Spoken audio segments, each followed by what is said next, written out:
দেখতে পাচ্ছি। কিন্তু একটা জিনিস খুব ভালো লাগলো এখানে, যে এত সুন্দরভাবে, যেটা আমাদের সময় ছিল না,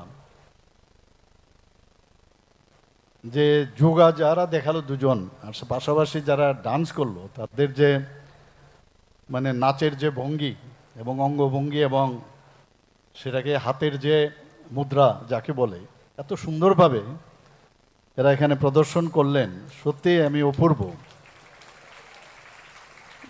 আমাদের সময় ছিল, আমরা তখন ব্রতচারী এবং যিনি ফিজিক্যাল ইনস্ট্রাক্টর ছিলেন, তো যেসব যে সপ্তাহে একদিন করাতেন, তো সেখানে যখন দেখাতেন যে হাতটা পায়ের নিচে লাগাতে হবে বুড়ো আঙ্গুলে, তো অর্ধেক তো যেতই না, উপরেই থাকতো হাত। তো বুঝতাম না এটা কেন হয়। তো আজকে এখানে যারা যোগা দেখালো, ওরা এমন কাজ পারে না যে তখন মনে হয় যে আমি কেন ওই সময় শিখলাম না সেটা। তো এটাই হচ্ছে আমাদের সবচাইতে ভালো জিনিস, যে আগামী দিন এই যে এখন নতুন নতুন নাম, জেনজি, মাইক্রোজি, ইউথ জেনারেশনের এখন চলে এসছে, অদ্ভুত অদ্ভুত শব্দ। আমি জানি না এখানে টিচাররা যারা আছেন, গত কয়েকদিন ধরে আপনারা এই নামগুলো এখন শুনতে পাচ্ছেন, আমরা শুনিনি। আমিও যখন ওই এরকম চেয়ার তো দূরস্থ, মাটিতেই বসতাম আমরা, ফরাস বলতো, ফরাস ফরাস সামনে রাখতো, ফরাসে বসতাম। আর এটা যারা টিচার মন্ত্রী মহোদয়রা আসতেন, তারা উপরে বসতো, সেখান থেকে যা বুঝার বুঝতাম। বলার অর্থটা হচ্ছে যে যারা আজকে এখানে বসছে, একদিন এখানে এসে বসবে। তার জন্য এখন যে কম্পিটিশনের যে অবস্থা দাঁড়িয়েছে, কি পরিমাণে কম্পিটিশন, এবং কম্পিটিশনের অর্থটা হচ্ছে জ্ঞান। যে যত বেশি জানবে, এই বয়সে যদি আমি 100টা ছেলেকে আমি মেয়েকে দেখি এখানে, এর মধ্যে সবার কিন্তু সেটা সম্ভব হচ্ছে না। এখানে আমি ডান্সও দেখলাম, এক একজনের পারফরমেন্স কিন্তু এক এক রকম। ঠিক সেইভাবে যারা আজকে আমাদের কথাগুলো এখানে শুনছে, বা ক্লাসের মধ্যেও যদি 45 মিনিট ক্লাস হয়, আমরা জানি যে কয়েকজন ছেলে মেয়ে খুব সুন্দরভাবে ম্যাডাম বা স্যার কি বলছেন সেটা আমরা গ্রহণ করি। বাকিগুলো আমরা আবার আজকাল তো ওই ডিপেন্ডেন্ট হয়ে যায়, যে স্কুলের মধ্যে ক্লাসের মধ্যে কি পড়বো, টিউশনি যেতে হবে, ওই স্যারের থেকে সব বুঝে নেব। কিন্তু ক্লাসের মধ্যেই কিন্তু পড়া যায়, শেখা যায়, এবং সেটা আমাদের পরম্পরা, আমাদের ইতিহাস, আমাদের যারা গুরুজনেরা ছিলেন তাদেরকে যদি আমরা চিন্তা করি, এখনো ওয়েস্ট বেঙ্গল ত্রিপুরা বাদ দিলে এই কালচার একমাত্র, এই যে টিউশনে যাওয়ার যে কালচার, একমাত্র ত্রিপুরাতে এবং ওয়েস্ট বেঙ্গল আছে, আর কোথাও নেই। তো বইয়ের মধ্যে সব লেখা থাকে, প্রতিটা লাইনে লেখা থাকে সব কিছু। এই বই না যদি ক্লিয়ার হয়, তার পাশাপাশি আরেকটা বই আছে যে কোনো সাবজেক্টে, যে আমি ক্লিয়ার হতে পারছি না।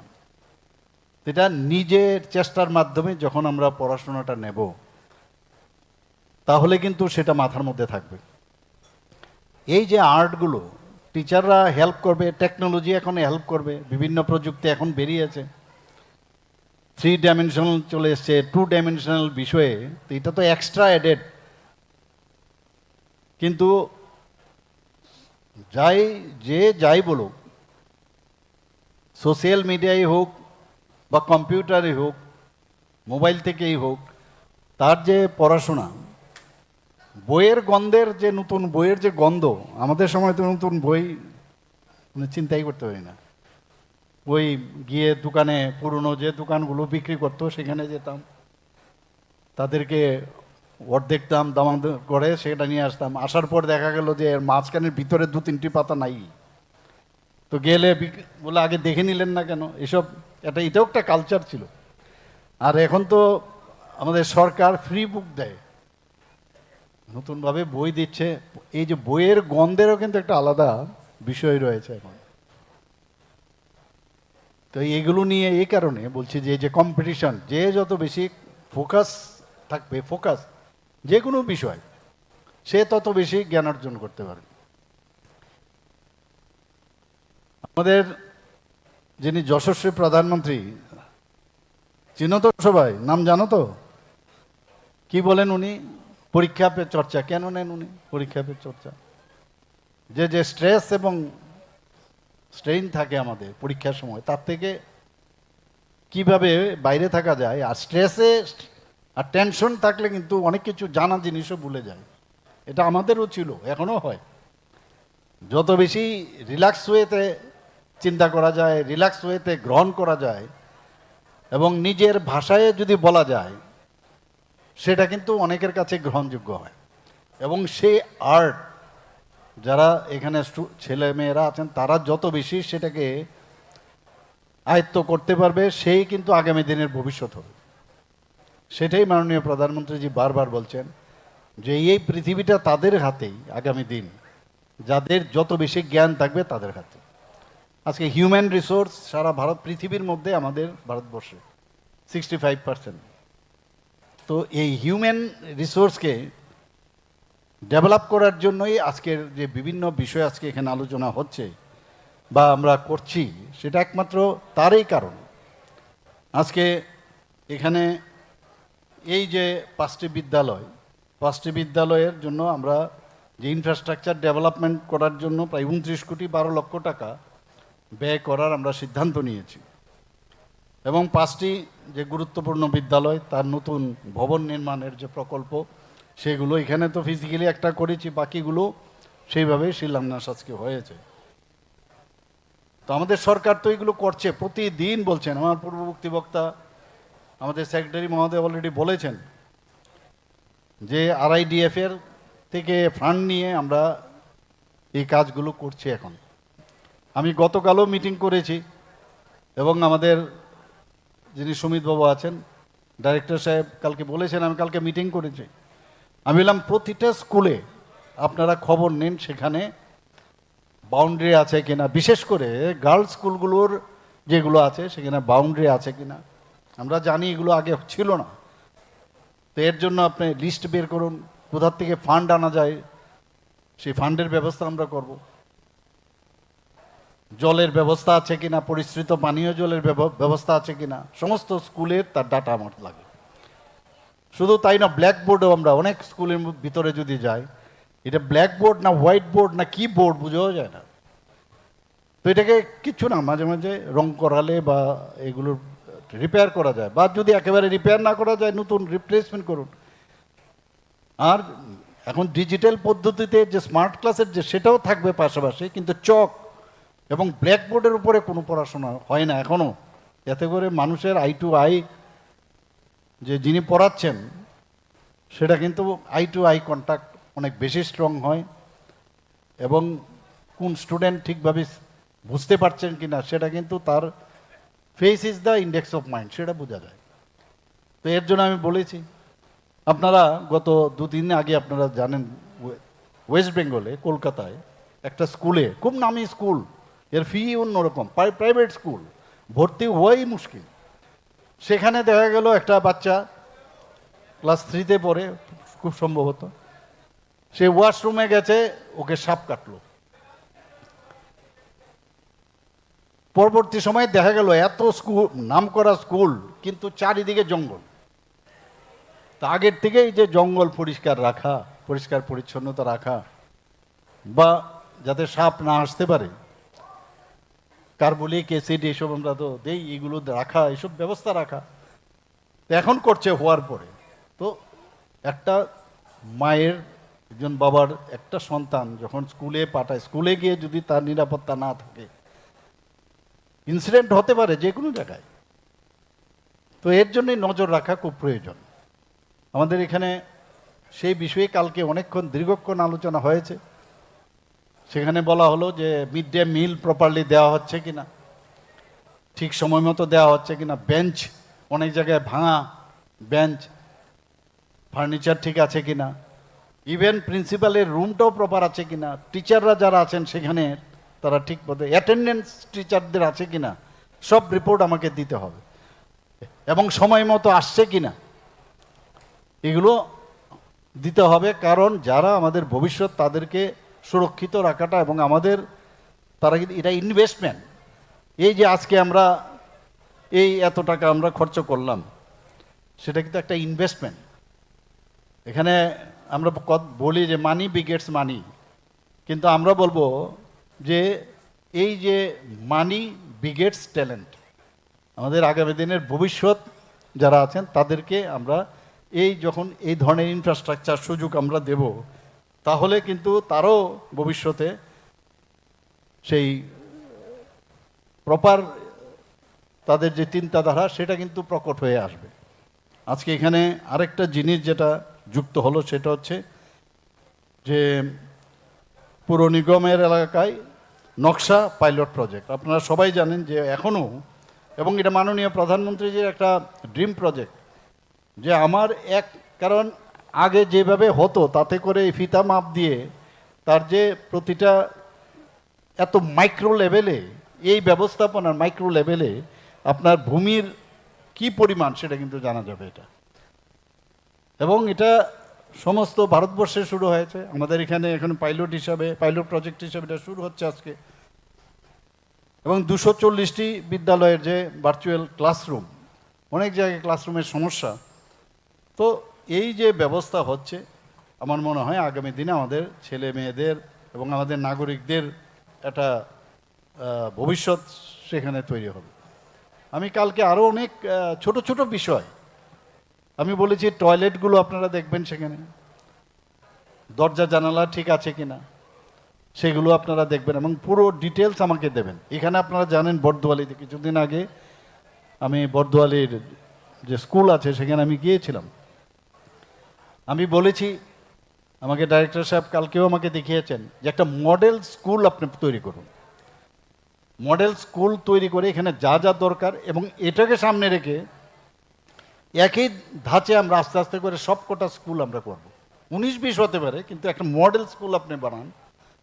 গভর্নমেন্ট এত পয়সা খরচ করে যদি মডেল না বানাতে পারে, মডেল হসপিটাল এখন আমরা বানাচ্ছি, তো কেন হবে না? কম পয়সায় প্রাইভেট যে কতগুলো ইনস্টিটিউশন আছে তারা দেখুন কম পয়সার মধ্যে, ইভেন টিচারদের কম পয়সা দেয়, তারপরেও এত সুন্দরভাবে মেনটেন করে। আর আমরা এত পয়সা দেই, তারপর আমরা পারি না। এটা একটা হ্যাবিট আমাদের। এখানে নোংরা নেই, প্রাইভেট স্কুলের মধ্যে গিয়ে দেখবেন, অনেক স্কুলের মধ্যে গিয়ে ওরা কিন্তু মেনটেন করে। ইভেন কয়েকটা স্কুলে তো আমি দেখি যে ওখানে যারা স্টুডেন্ট তারা কিন্তু স্কুল পর্যন্ত পরিষ্কার করে, মানে এই যে স্বচ্ছ ভারতের যে বিষয় সেটাও কিন্তু তারা করে। এখন কথা হচ্ছে, আমাদের ছেলে মেয়েরা যদি হঠাৎ করে এর মধ্যে ইনভলভ হয়, তো আমরাই গার্জিয়ানরা চিৎকার করে উঠবো আমার ছেলে মেয়েদের দিয়ে স্কুল পরিষ্কার করায়।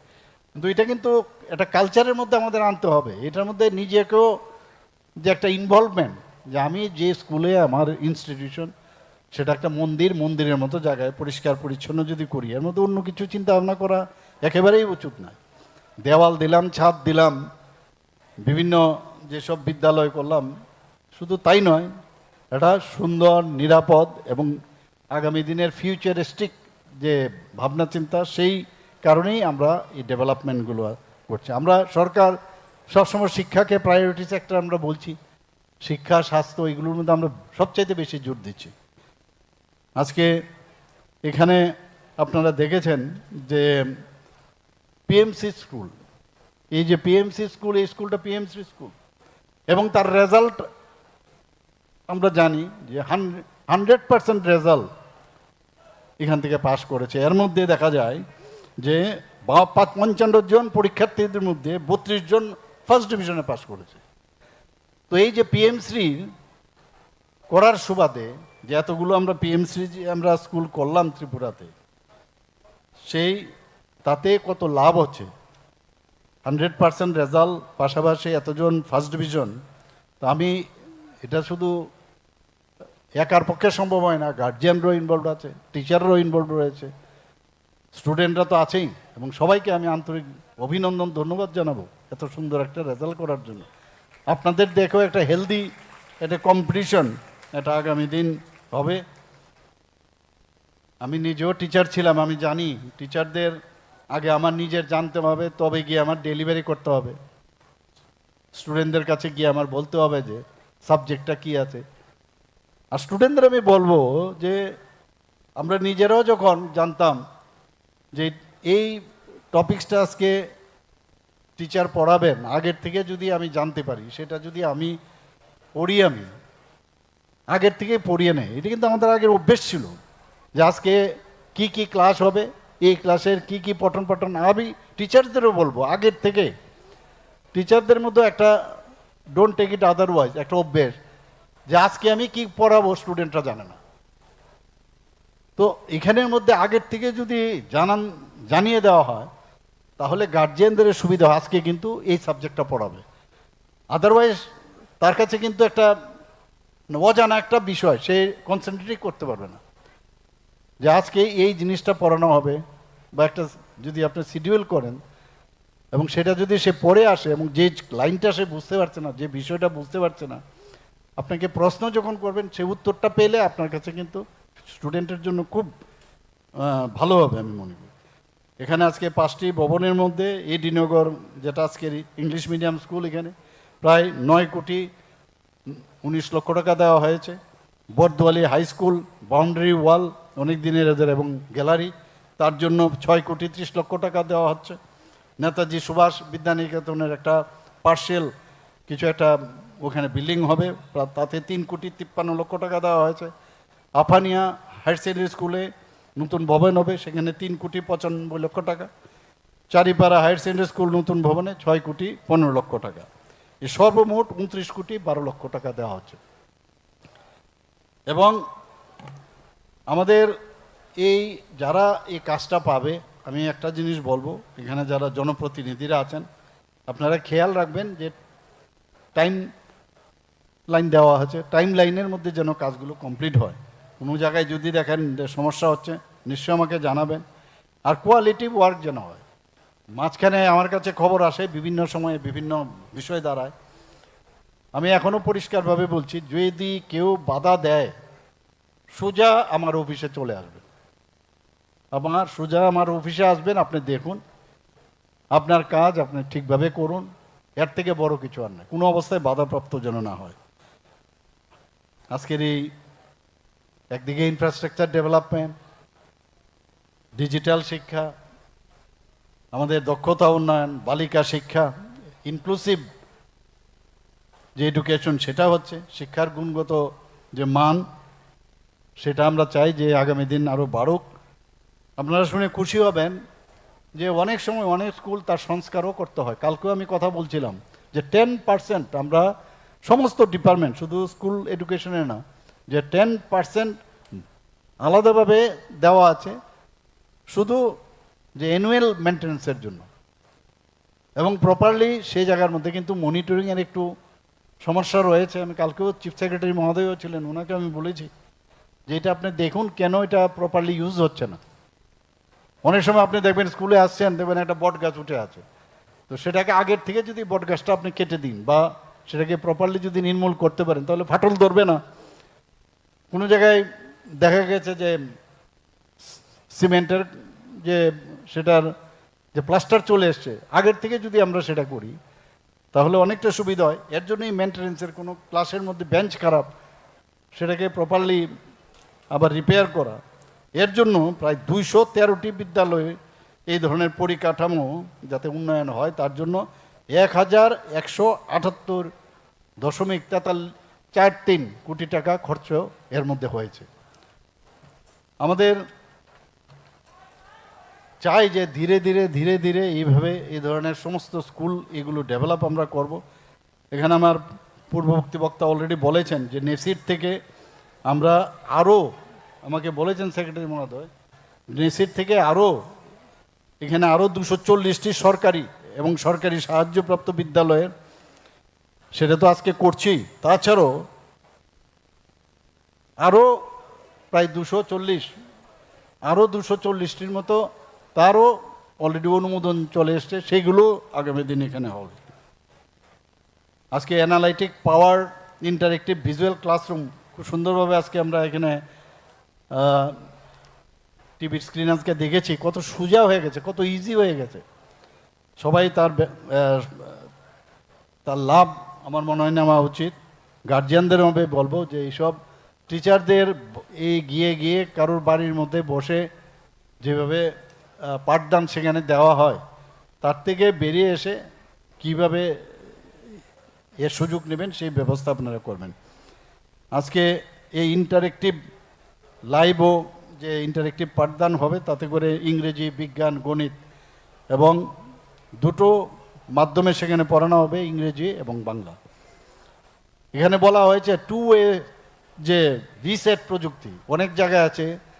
মেইন যে এই প্রযুক্তিটা আজকে স্টার্ট হলো সেটা হচ্ছে একদম গ্রামগঞ্জে, যেখানে পড়াশোনার সুযোগটা একটু কম, তো সেই জায়গার মধ্যে এই যে ভিসেটের মাধ্যমে 2 ওয়ে প্রশ্নও করতে পারবে, এই সুবিধাটা কিন্তু এখানে হলো।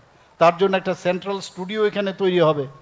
এই সেন্ট্রাল স্টুডিওর মধ্যে যারা এক্সপার্ট যারা আছেন তারা বসবেন এবং আগের থেকে তার শিডিউল দেওয়া হবে, সেইভাবে তারা কিন্তু একদম লাস্ট পার্সন যারা আছেন আমাদের ত্রিপুরা রাজ্যে, তাদেরও এই ইন্টারেক্টিভ শিক্ষণ পদ্ধতি, 2D এবং 3D অ্যানিমেশন, মাল্টি মিডিয়া যে ব্যবস্থা, সেইগুলোর মাধ্যমে শিক্ষা দেওয়া হবে। এতে করে কিন্তু স্টুডেন্টরাও অনেক বেশি আকৃষ্ট হবে এবং এই যে আমাদের ড্রপ আউটের, আমি কালকে এই বিষয়টা আমি বলেছি, ড্রপ আউটের সংখ্যা আমাদের কমাতে হবে।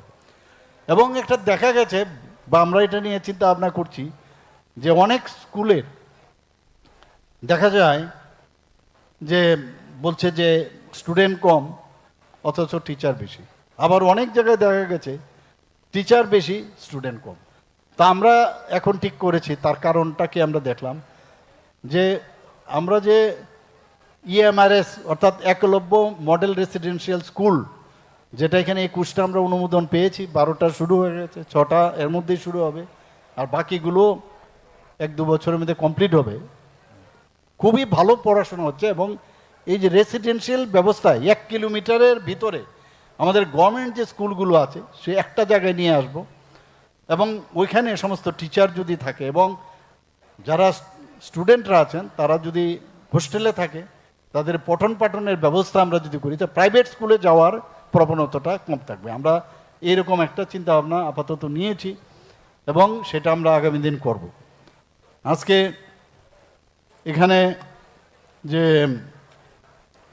এখন যে নতুন ব্যবস্থা হয়েছে, টিচার্সদের আরও বেশি কিন্তু শিখতে হবে, কারণ আইটি যে ইনফ্রাস্ট্রাকচার কীভাবে, তার প্রযুক্তির ব্যবহার, ডিজিটাল শিক্ষা কীভাবে নিত, টিচারদেরও কিন্তু তাদের শিক্ষণ পদ্ধতিও কিন্তু সে আগের মতো।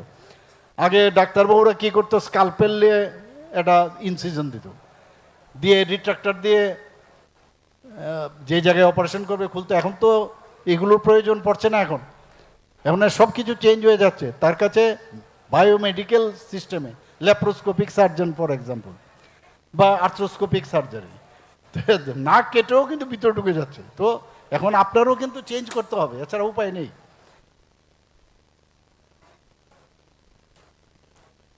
আজকে artificial intelligence, robotics, digital technology, অন্তপক্ষে আমার মনে হয় যারা নিউ টিচার যারা আছেন, নতুন যারা পাশ করেছেন, যারা পড়ার কোনো শেষ নেই, এই বয়সে যারা একটু বয়স হয়ে গেছে, তারাও কিন্তু সেই কাজটা আমার মনে হয় আপনারা করতে পারবেন।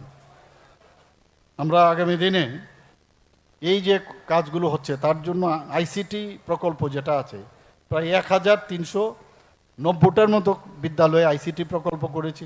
স্মার্ট ক্লাসরুম আমরা করেছি প্রায় 1200-র উপরে। আমরা টিঙ্কারিং ল্যাব 360টার উপর আমরা করেছি।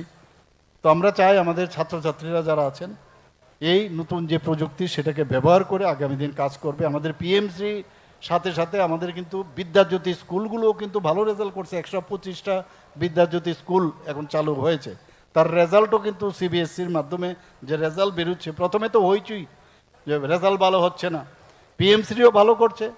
আবার আরেক দিকে 84টির মতো পিএমসি স্কুল আছে ত্রিপুরাতে, আর 125টা হচ্ছে আমাদের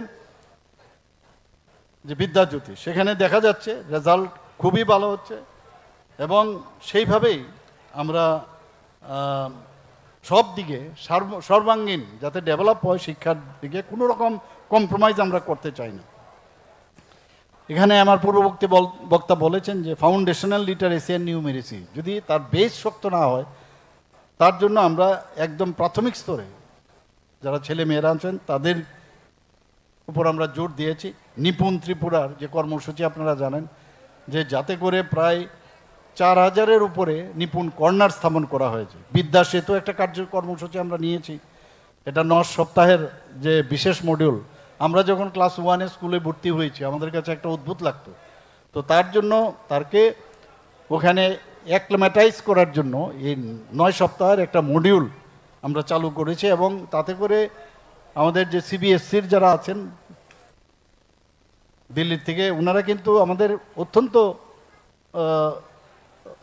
ওনারা উৎসাহিত করেছেন যে সত্যি এটা আপনারা ভালো কাজ করছেন। আরেকটা করেছি আমরা মুকুল, যারা অঙ্গনওয়াড়িতে পড়াশোনা করে, বেসিক যেটা অঙ্গনওয়াড়ির যারা আছেন, এই মুকুল কর্মসূচি আমরা চালু করার পরে তারা কিন্তু আগে এই যে স্কুলে আগে এসে তার যে পরিবেশ তার সম্পর্কে তাদের একটা সম্যক ধারণা হয়।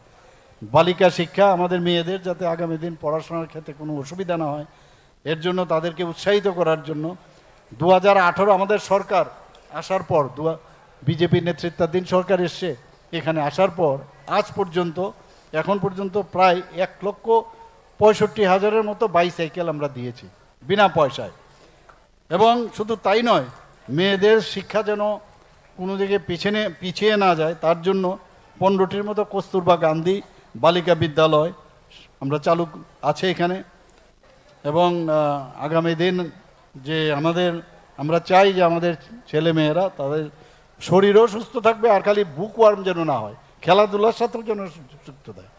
বিভিন্ন এক্সট্রা কারিকুলার অ্যাক্টিভিটিস যেটা আজকে দেখলাম আমি, সেগুলোর সাথে যুক্ত থাকা, এতে করে মনও শক্তিশালী হবে এবং চিন্তা শক্তি সেটাও কিন্তু বাড়বে। আজকে এখানে শুধু তাই নয়, যারা নবম শ্রেণীর যারা ছাত্রছাত্রীরা, আমাদের সরকার আসার পর আমরা Tripura science talent search examination সেটা স্টার্ট করেছি, ম্যাথ ট্যালেন্ট সার্চ এক্সামিনেশন সেটাও সার্চ করি। সুপার 30 প্রকল্প একটা আমরা করেছি। এই সুপার 30 প্রকল্পতে এখন পর্যন্ত প্রায় 11 জন ছাত্রছাত্রী আইআইটি পেয়েছে, এমবিবিএসে 14 জনের মতো পেয়েছে, এবং এনআইটিতে 16 জন চান্স পেয়েছে এই সুপার 30 প্রকল্পতে। Chief minister annual state award for academic excellence প্রায় 703 জনের মতো মেধাবী ছাত্রকে আইপ্যাড এবং ট্যাব দেওয়া হয়েছে। আমাদের CM7 অর্থাৎ chief minister scholarship for achievers towards higher learning, প্রায় 200 জন শিক্ষার্থীকে 60,000 টাকা করে তাদেরকে আমরা বৃত্তি দিয়েছি। আমি আরেকটা বিশেষ বিষয় বারবার এটা বলতে হবে, আমরা যারা ছেলে মেয়েরা আছে আমি বলবো বারবার, গর্বকে সাথ আপ বলো যে আমরা ত্রিপুরা দেশের মধ্যে 3য় পূর্ণ স্বাক্ষর রাজ্য। সাংঘাতিক ইম্পর্টেন্ট জিনিস এটা। ইউনেস্কোর যে আছে তার যে গাইডলাইন, তার উপর ভিত্তি করে আমরা কিন্তু সেটা আমরা করতে পেরেছি। এবং আমাদের এখানে যারা গার্জিয়ানরা আছেন তাদের কাছে আমি এতটুকুই আবেদন করব, আপনাদের ছেলেদের বাচ্চাদের জন্য খালি নম্বরের পেছনে ঘুরবেন না, বাস্তবিক অর্থে একটা ভালো মানুষ যাতে হয়। এবং ভালো মানুষ অর্থ কি, যে তার চিন্তা ভাবনা এবং ভালো লোকের সাথে যাতে চলাফেরা করে, ভালো জ্ঞানী ব্যক্তির সাথে যুক্ত হয়। কারণ আমরা একটা সমস্যায় আছে এখন, এই ড্রাগ এডিকশন। তো ড্রাগ এডিকশনের দিকে যাতে না যায়, আজকে এই নকশা পাইলট প্রজেক্টও এখানে যেটা উদ্বোধন হলো, এর জন্য যারা এর সাথে যুক্ত রয়েছেন এই আধুনিক প্রযুক্তি ব্যবহার করে, আজকে আমাদের এখান থেকে এটা কিন্তু খুব ইম্পর্টেন্ট যে জমির প্রপার যে জমি কোন জায়গায় কী আছে, কোনটা খালি আছে সেটাও আমরা জানতে পারবো। সেখানে আগামী দিন আমরা ওই পাইলট প্রজেক্টের যে নকশা, তার থেকে নকশা ঘরে বসে আমরা বুঝতে পারবো এই জায়গাটা খালি আছে, ওইখানে আমরা কিছু প্রজেক্ট দিতে পারি কিনা। তো সেইভাবে আমরা কাজ করব। এখানে উপস্থিত আমি সবাইকে আবার হার্দিক অভিনন্দন শুভেচ্ছা জানিয়ে, এবং আগামী দিন আমাদের ত্রিপুরাকে একটা শক্তিশালী ত্রিপুরা করতে হবে কিনা? করবে তো? করবে? শিওর।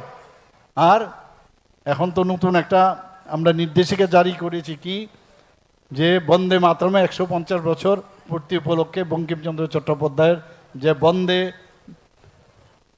মাতরমের যে গান সেটা আমরা গাইব, এবং একটু আগে আমরা গাইলাম, এবং পাশাপাশি ন্যাশনাল অ্যান্থেম আমরা গাইব। তো এই যে আমাদের দেশাত্মবোধের যে ভাবনা, সামাজিক কাজকর্মের সাথে যুক্ত হওয়া, সেটা কিন্তু এই বয়সেই করতে হবে। তাহলে দেখবে যে তোমার মধ্যে যে একটা আত্মতৃপ্তি সেটা বেরিয়ে আসবে। আর খারাপ দিকে যাওয়া না যাওয়া। সবাইকে অসংখ্য ধন্যবাদ জানিয়ে আমি আমার কথা বলা শেষ করছি। নমস্কার, জয় হিন্দ, ভারত মাতা কি জয়, বন্দে মাতরম।